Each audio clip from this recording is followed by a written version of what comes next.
Bonjour à tous, je suis Romain Leclerc et vous écoutez un épisode pré-bonus du podcast En Favori.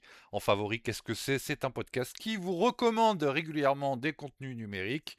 Pas besoin d'algorithmes, des vrais humains sont là pour vous proposer de découvrir des séries, des films, des jeux vidéo, des bouquins, des logiciels, tout ce qui fait la culture numérique.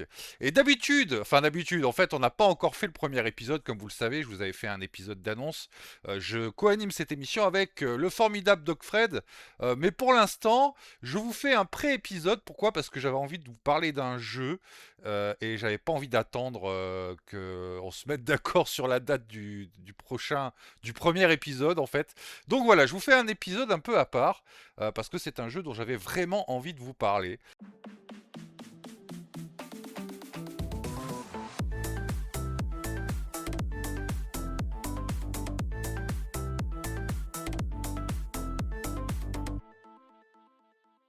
Et donc je vais vous parler de Ball X Pit en anglais, qui est un jeu Steam et mobile. Et d'ailleurs je vous en parle parce qu'il vient de sortir sur mobile, il est disponible depuis hier, jeudi. C'est un jeu que vous pouvez essayer gratuitement. Si vous avez un mode démo en fait avec je pense un ou deux niveaux, et puis après quand vous avez envie d'acheter le jeu, vous avez une option d'achat intégrée. Alors sur mobile, ça coûte 9,99 €. Sur Steam, ça doit valoir 15 euros, si je dis pas de bêtises, ouais 15 euros.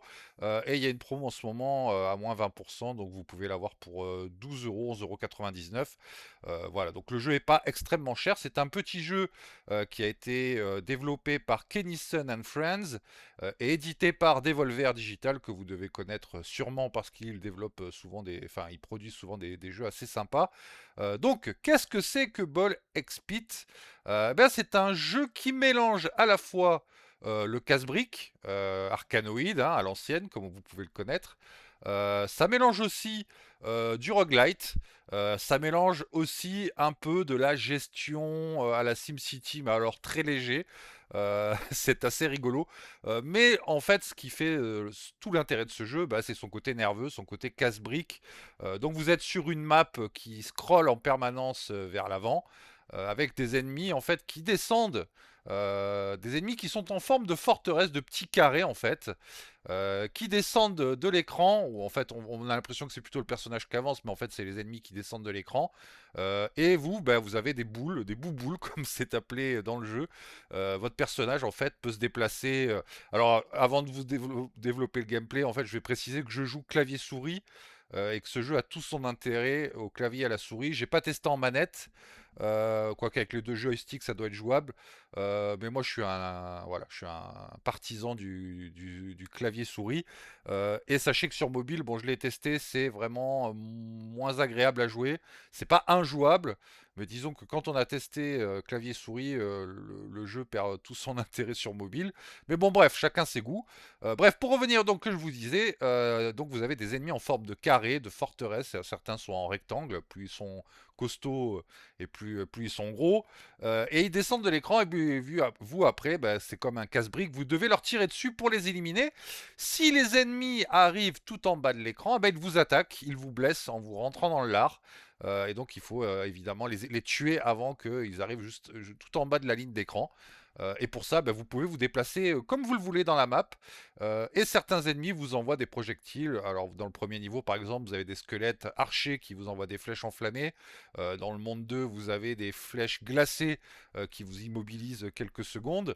Et donc le but du jeu, c'est d'avancer, d'avancer, d'avancer jusqu'à finir le niveau. Vous avez deux mini-boss entre deux et un boss en fin de niveau.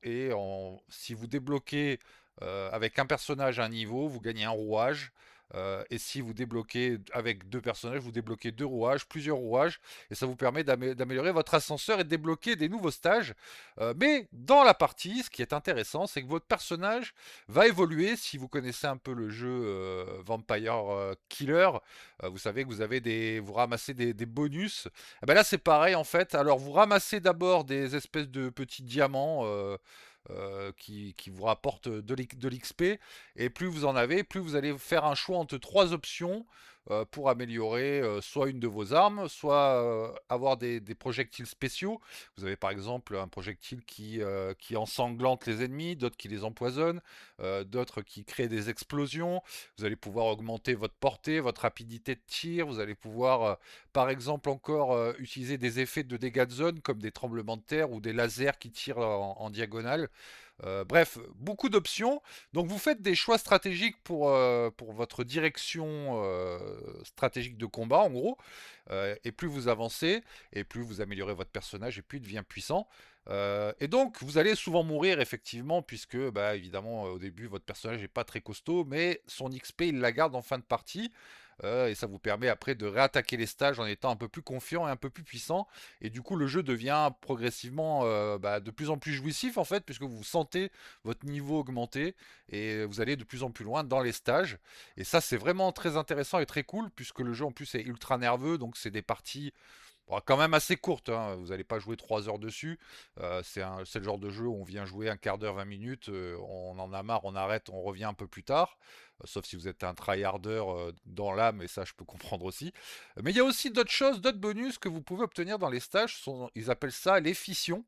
Alors c'est un peu comme encore comme dans Vampire Killer, c'est-à-dire que vous allez avoir 4-5 bonus d'un coup qui apparaissent, que vous allez récupérer, ou alors vous allez avoir un autre choix, c'est pas tout le temps, vous allez avoir un autre choix, soit vous récupérez donc 3-4 bonus, enfin c'est aléatoire, hein. Des fois vous en avez qu'un, des fois vous en avez deux, ça dépendra aussi de l'évolution de votre personnage, et vous pouvez avoir donc des évolutions, c'est-à-dire évoluer une arme que vous avez déjà, enfin un projectile plutôt, et vous pouvez aussi faire des fusions, donc fusionner deux boules spéciales par exemple, vous pouvez fusionner une boule de plomb avec une boule de feu, ça vous fera une boule de plomb enflammée, bouillante, et en gros ça vous créera encore plus de dégâts de zone, et donc c'est voilà, c'est évolutif. Mais l'intérêt du jeu ne s'arrête pas là. Quand vous avez par exemple perdu, vous êtes mort, vous avez gagné de l'XP, vous avez aussi ramassé de l'argent, et cet argent va vous permettre d'améliorer votre village. Vous avez des espèces de cases, vous allez pouvoir planter une forêt, un champ de blé et des bâtiments. Alors le blé et le bois par exemple vous rapportent des ressources pour pouvoir agrandir votre map et pouvoir poser encore plus de bâtiments. Et vous allez pouvoir aussi donc créer des bâtiments qui vont vous apporter des bonus pour vos personnages en jeu. Je vais venir aux personnages après. Ce qui fait qu'en fait, plus vous jouez et plus vous développez cette partie village. Et donc voilà, c'est un côté un peu SimCity rigolo. Alors SimCity, c'est peut-être pas le bon exemple, mais c'est très léger, hein. Et en fait, un autre truc marrant, c'est que vous allez à chaque fois, au bout d'un laps de temps, pouvoir envoyer vos petits paysans en diagonale, comme dans un casse-brique aussi, pour pouvoir aller récolter vos ressources, donc que vous avez planté, donc vos forêts, vos petits carrés dans votre village. Donc c'est assez marrant. C'est pas l'intérêt principal du jeu, mais disons que c'est bon, c'est un petit peu fun quoi. Et puis sinon, on va parler bah, des personnages en fait, parce que chaque personnage, vous avez plusieurs choix. Alors moi, j'en ai débloqué que 3 pour l'instant, mais il y en a, je crois, une douzaine à peu près, voire peut-être un peu plus.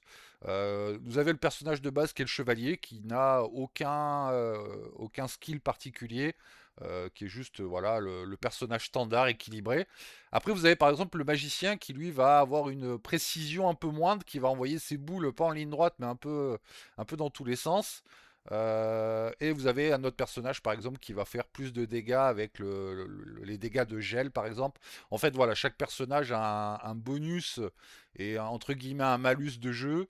À vous de choisir celui que vous préférez, et évidemment plus vous allez avancer dans le jeu, plus vous allez en débloquer. Donc voilà, c'est un jeu que je vous recommande. Je vous le recommande vraiment sur PC, sur Steam. Ça doit être aussi dispo sur console, j'ai pas regardé tiens, mais j'imagine que c'est un jeu qui se prêterait très bien pour une Switch ou même un Steam Deck ou ce genre de console portable hybride. Ou effectivement bah, sur PC, c'est un vrai kiff, clavier souris comme je vous l'ai dit. Ça vaut vraiment le coup. Voilà, c'était ma recommandation. Je vous souhaite un bon week-end et puis on se retrouve très bientôt avec Doc Fred pour le vrai épisode de En Favori. Salut, salut, bye bye.